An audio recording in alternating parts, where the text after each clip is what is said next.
Rien ne désespère l'épargnant français, pas même la faiblesse des rendements des assurances-vie.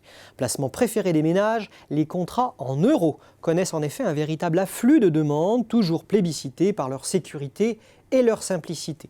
Ils sont également promus par des canaux de distribution puissants, en tête desquels les banques assureurs.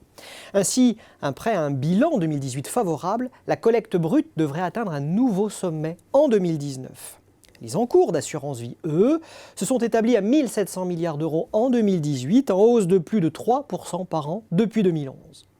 Pour rendre l'assurance vie toujours attractive dans un contexte de taux durablement bas, les acteurs du marché se doivent d'adapter leur modèle d'affaires.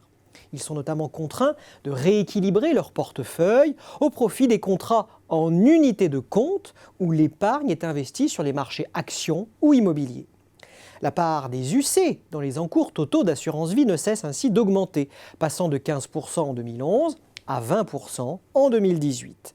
Mais les effets de cette politique pourraient être de courte durée en raison notamment de l'accélération de la guerre commerciale sino-américaine qui accroît les risques d'instabilité sur les marchés boursiers.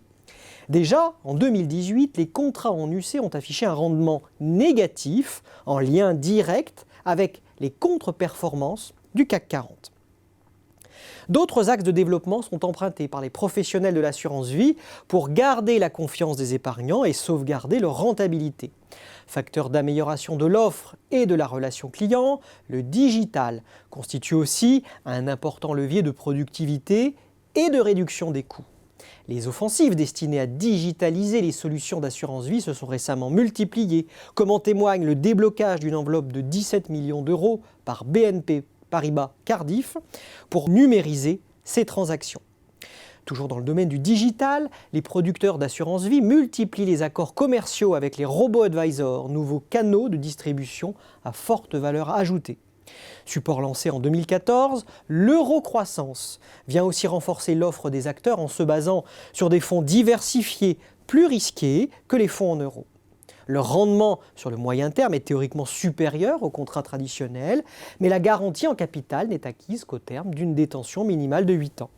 Si les résultats de l'euro-croissance demeurent mitigés, les pouvoirs publics, à travers la loi Pacte, entendent donner un nouvel élan à ce produit grâce à une simplification de l'offre et une bonification du taux de rendement en fonction de la durée de détention.